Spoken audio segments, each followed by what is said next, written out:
Hello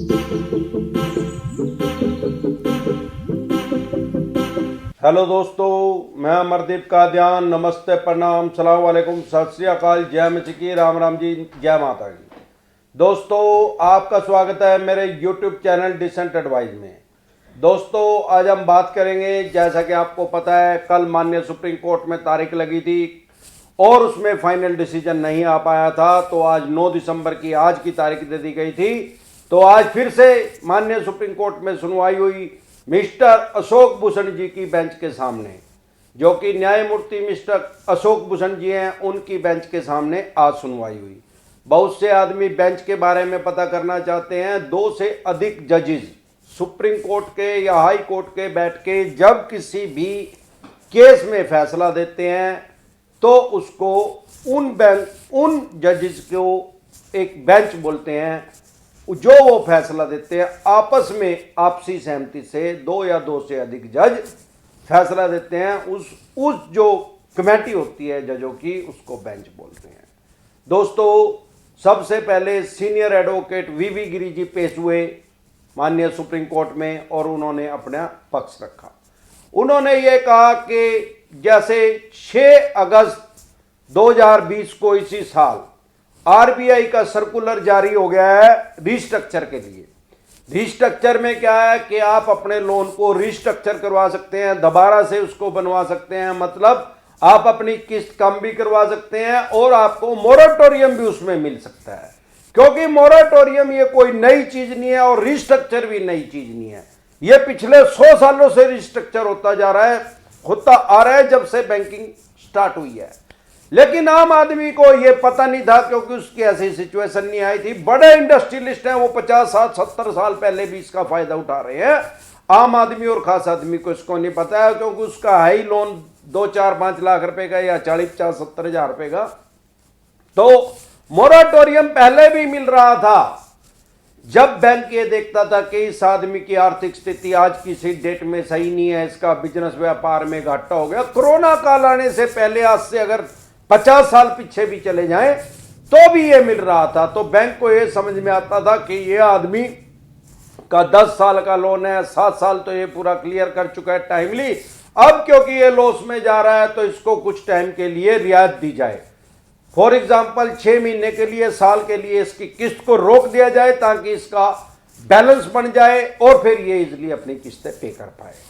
तो हुआ क्या, अब आम और खामोश आदमी को, क्योंकि 20,000 वाले को भी मोरेटोरियम मिल गया, 2 लाख वाले को भी और 2 करोड़ वाले को भी, तो आम आदमी को इसका पता लग गया।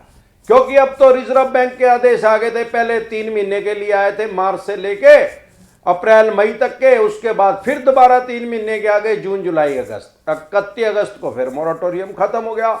लेकिन आज की डेट में दिक्कत परेशानी लोगों को सबसे बड़ी क्या है कि बाउंस चार्जेस बहुत ज्यादा लगाए जा रहे हैं और पेनल्टी बहुत ज्यादा लगाई जा रही है बैंक और एनबीएफसी कंपनी के द्वारा। अब सवाल ये आता है कि रिस्ट्रक्चर के लिए आप एलिजिबल हैं कि नहीं, अगर आप ये अपना पता करना चाहते हैं। लेकिन उसमें एक बात ध्यान रखने योग्य ये है कि चाहे, पहली बात तो आपका जो बैंक या एनबीएफसी कंपनी का क्राइटेरिया है, आप उसके अंदर पूरे उतरते हैं कि नहीं। सबसे पहली बात तो अगर उतर भी जाते हैं, आप रिस्ट्रक्चर के लिए अप्लाई भी करते हैं, फिर भी वो बाउंड नहीं है, वो बैंक या एनबीएफसी कंपनी देने के लिए बाध्य नहीं है।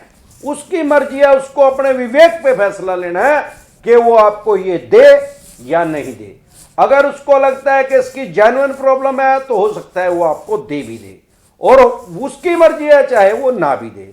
अगर उनकी गाइडलाइंस सारी, आपको क्राइटेरिया उनका पता करना है, तो आप 6 अगस्त 2020 का आरबीआई का सर्कुलर देख सकते हैं क्या जारी हुआ है। उसके बाद ये जो दूसरे जो वकील पेश हुए, उन्होंने ये कहा कि भाई जो रिजर्व बैंक जो है आज की डेट में, या कोई भी बैंक एनबीएफसी कंपनी मोरेटोरियम को बढ़ाने की स्थिति में नहीं है, कि उनके पास इतना पैसा नहीं है कि वो आपके मोरेटोरियम को बढ़ा दिया जाए। क्योंकि फिर वो लिक्विडिटी खत्म हो जाएगी, पैसे का सर्कुलर खत्म हो जाएगा, आगे पैसा आएगा नहीं पीछे से, तो आगे से जाएगा कैसे। पहले ही अर्थव्यवस्था डाउन हुई है और फिर उससे के बाद और भी ज्यादा हो जाएगी।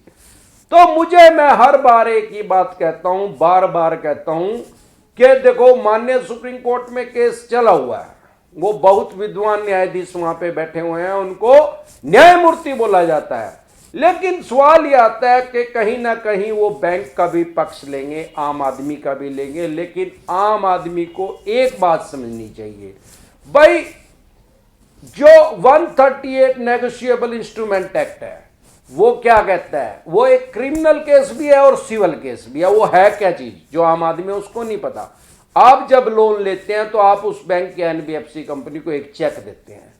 जब आप चेक देते हैं, जैसे ही अब कोरोना काल में तो करोड़ों आदमियों की किस्तें रुक गई, जैसे ही आपकी किस्त बाउंस होती है, चेक बाउंस होता है आपका, वो चेक को बाउंस करवा के आपके ऊपर क्रिमिनल केस रजिस्टर्ड कर देते हैं। वो क्रिमिनल की भी उसकी तासीर है और सिविल की भी है। क्यों? क्योंकि उसमें आपको 2 साल की सजा भी हो सकती है और 100% तक जुर्माना भी हो सकता है, या दोनों चीजें भी हो सकती हैं। लेकिन इसमें आपको घबराने की ये जरूरत नहीं है, क्योंकि 2 साल की सजा मैंने 2, 4, 5 लाख रुपए में आज तक किसी को नहीं होती देखी। 50 लाख रुपए में मैंने एक आदमी को यहां पे होती देखी थी करनाल में।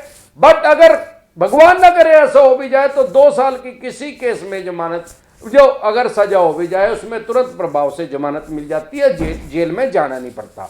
अब सवाल ये है कि ये जो कानून है 138 नेगोशिएबल इंस्ट्रूमेंट एक्ट, ये तो बहुत पुराना कानून है, ये इसके ऊपर क्यों लागू करते हैं भाई? अगर हम सारे संगठित होकर अपनी आवाज उठाएं और 3-4 अपनी मांगे रखें, सबसे पहली बात तो भाई कोई भी आदमी लोन लेने के लिए गया किसी bank, NBFC company, HFC company या जो ऑनलाइन लोन प्रोवाइडर है उनके पास, वो चेक क्यों मांग रहे हैं भाई? चेक आपकी इंटेंशन क्या है? कोई आदमी आपके पास पैसा लेने आया, क्या वो क्रिमिनल है? आपकी इंटेंशन है, चेक क्यों ले रहे हैं उससे? अगर आप चेक ले रहे हैं, आपके पास राइट्स हैं, आप उसके पास वो पैसा नहीं दे पा रहे हैं, कोई जेन्युइन कारण है या और कुछ उसकी फैमिली प्रॉब्लम है, कुछ भी है, आप उसके ऊपर सिविल में केस कर सकते हैं ना। लेकिन बैंकों और एनबीएफसी कंपनी को इसका मतलब हमारे देश के सिविल कोर्ट के ऊपर विश्वास ही नहीं है। वो क्या करते हैं? चेक ले लेते हैं। अगर आज से 30-40 साल पीछे चला जाए तो प्राइवेट बैंकिंग तो थी नहीं और एनबीएफसी कंपनी का तो जन्म ही नहीं होता। और ये जो होम लोन, ये जो ऑनलाइन सर्विस प्रोवाइडर है तो आए भी हैं। तो इनको अगर सबको छोड़ दे तो बैंक या एनबीएफसी कंपनी का तो था ही नहीं उस टाइम जब ये 138 नेगोशिएबल इंस्ट्रूमेंट एक्ट बना था। मेरे हिसाब से ये बना था बिजनेसमैन के लिए, व्यापारी के लिए। भाई कोई आदमी ने कुछ सामान खरीदा, मान लो 2 लाख रुपए खरीदा, उसके पास तब पैसा नहीं है, उसने वो चेक दे दिया, पीडीसी का दे दिया, पोस्ट डेटिंग चेक, भाई मैं इस तारीख को आपके पैसे दे दूंगा, तो एक विश्वास क्रिएट हो गया। वो आदमी विश्वास में उसको माल दे देता था। भगवान ना करे अगर वो पैसा नहीं देता था, वो इंडिविजुअल आदमी उसके ऊपर केस कर सकता था। लेकिन बैंकों ने क्या किया? बैंकों ने भी चेक लेना शुरू कर दिया, उसके बाद एनबीएफसी ने भी लेना शुरू कर दिया। उसके बाद इनको चेक लेने से रोकना चाहिए। रिजर्व बैंक, भारत सरकार को, रिजर्व बैंक को आदेश देने चाहिए कि कोई भी बैंक, एनबीएफसी, एचएफसी कंपनी किसी भी ब्रोवर से किसी भी कर्ज जो ले रहा है उससे कोई चेक नहीं लेगी, भले ही वो 10,000 रुपए का ले रहे हैं, 10 करोड़ का ले रहे हैं या वो 100 करोड़ रुपए का ले रहा है। क्यों भाई?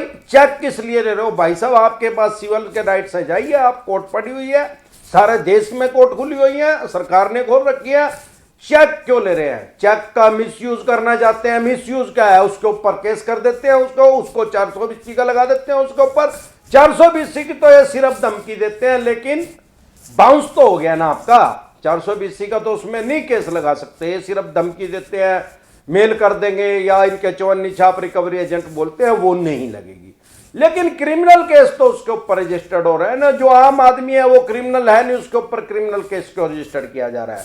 आप भारत सरकार अगर इनको बोले कि भाई किसी आदमी से कोई चेक नहीं लेना, भाई ना दे, चेक नहीं लेना, अब वो लोन ना दे वो भाई।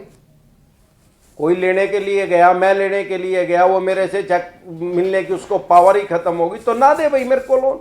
अब सवाल यह है कि उनका लोन दिए बगैर काम नहीं चलता। सबसे बड़ी परेशानी यह है, उनके तो ये पैसे ऐसे हैं जैसे आपने रेडी पे सेब बिकते देखे होंगे। अब वो अगर आदमी सेब नहीं बेचेगा तो उसको बचत कैसे होगी? ये अपने पैसे नहीं बेचेंगे तो इनको बचत कैसे होगी? अगर ये हटा दिया जाए, चेक का प्रोविजन इसमें से निकाल दिया जाए, तो फिर ये फिर भी लोन देंगे। इनकी मजबूरी है, क्या करेंगे? लोगों का पैसा बैंक ने जमा कर रखा, उनको ब्याज देना है। आगे जब किसी से ब्याज ही नहीं आएगा तो उसको ब्याज कहां से देंगे? जब इस कंडीशन को हटा दिया जाएगा तो आम आदमी रिलैक्स मोड में आ जाएगा। इसके खिलाफ एक आंदोलन करना पड़ेगा। सबसे पहले तो मोराटोरियम मिले ना मिले, सबसे पहले तो इन रिकवरी एजेंटों को हटाया जाए। दूसरा, ये जो इतने बाउंस चार्जेस इतनी ज्यादा प्लंटी हजारों रुपए की लगा रहे हैं आम आदमी के ऊपर, इसको रोका जाए, स्टॉप किया जाए और इसको हटाया जाए। तीसरा, 138 नेगोशिएबल इंस्ट्रूमेंट एक्ट को इसको हटाया जाए, चेक बंद कर दिया जाए। इनका ये लगाएंगे कहां से इंस्ट्रूमेंट एक्ट? तो फिर क्या होगा? आम और खास आदमी की जिंदगी आसान हो जाएगी। मैं इस बारे में आंदोलन ऑनलाइन स्टार्ट कर चुका हूं, क्योंकि सारे देश में कोई भी इस बात को नहीं उठा रहा है। या तो वो समझ नहीं रहा है, समझ रहा है तो उसमें इतनी ताकत नहीं है, क्योंकि उसको डर है कि अगर वो आवाज उठाएगा तो सरकार उसका पर्चा दर्ज कर देगी, उसको जेल में कर देगी, या उसके खिलाफ और भी कोई एक्शन ले लेगी लीगल। लेकिन मुझे इससे कोई डर नहीं लग रहा, क्योंकि मेरे बहुत से दोस्तों ने, यार प्यारे रिश्तेदारों ने लोन ले रखा है और उनका जीना इन्होंने मुहाल कर रखा है, वो मरने के कगार पे पहुंचे हुए हैं। अब मैंने इसके खिलाफ ऑनलाइन मुहिम शुरू कर दी है। अब मेरे साथ जुड़िए, इसमें आपके पास खोने को कुछ नहीं है। आप सोच रहे हैं आपको भी रिकवरी एजेंट ने परेशान कर रखा है, जैसे ही माननीय सुप्रीम कोर्ट से एनपीए से रोक हटेगी तो ये सीधा आपके ऊपर केस रजिस्टर्ड करेंगे। अगर आपने चेक दे रखा होगा, अभी आप नोट कर लो, 138 का आपके ऊपर, चेक बाउंस का आपके ऊपर ये मुकदमा रजिस्टर्ड करेंगे। तो दिक्कत परेशानी कहां है? खाली सोचने से कुछ नहीं होगा भाई साहब, मानसिक परेशानी कुछ लेने से कुछ नहीं होगा, संगठित होना पड़ेगा। इसमें आपके पास खोने का कुछ नहीं है। आप मेरे साथ जुड़े, आपका क्या जाएगा इसमें भाई? या तो हो जाएगा या नहीं होएगा। नहीं होएगा तो आपका क्या लॉस हो गया? आप इकट्ठे हुए, संगठित हुए, मैं आपकी आवाज उठाऊंगा, चाहे मेरा पर्चा दर्ज हो, चाहे मेरे को सरकार फांसी पे लटका दे। आप सबसे पहले मैं ऑनलाइन मुहिम शुरू कर चुका हूं, उसके बाद मैं इसको ऑफलाइन करूंगा, सड़कों पर उतरूंगा, हजारों आदमियों के साथ सड़कों पर उतरूंगा और इसके खिलाफ आंदोलन शुरू करूंगा। जब ये आग में एक बार सुलगा दूंगा चिंगारी, ये सारे देश में जाएगी, सारा देश भड़केगा, क्योंकि सारा देश इन तीन चीजों से परेशान है। अगर इनको हटा दिया जाए, किसी को भी मोरेटोरियम की जरूरत नहीं है। यार नहीं पैसे हैं तो सिविल का केस कर भाई, जा चला जा, 5-10 साल 35 साल चले हैं तो सुप्रीम कोर्ट तक केस कर ले भाई। केस नहीं है तो पैसे क्या करेगा? मैं ये नहीं कहता कि आप बैंक और एनबीएफसी का कंपनी का पैसा जानबूझ के ना दो, वो आपकी फाइनेंशियल डेथ करेंगे, आपका सिविल खराब करेंगे, फ्यूचर में आपको कहीं से पैसा नहीं मिलेगा। लेकिन अगर पैसा है ही नहीं तो फिर आपका शनि भी कुछ नहीं बिगाड़ सकता। मेरी फेसबुक आईडी है अमरदीप कादियान, मेरा डिसेंट एडवाइस के नाम से फेसबुक पे पेज है और डिसेंट एडवाइस के नाम से मेरा चैनल है, जिस पे आप ये वीडियो देख रहे हैं। आप मेरे साथ जुड़े, आपको वीडियो अच्छी लगी हो तो इसको दबा के शेयर करें। नमस्कार। आज इसमें दोबारा फिर एक नई तारीख लग गई है, 14 दिसंबर, यानी कि जो नेक्स्ट मंडे आएगा उसकी फिर से तारीख लग गई है। आज मुझे फिर दामिनी फिल्म का डायलॉग याद आ रहा है, तारीख पे तारीख, तारीख पे तारीख, तारीख पे तारीख। दबा के लाइक करो।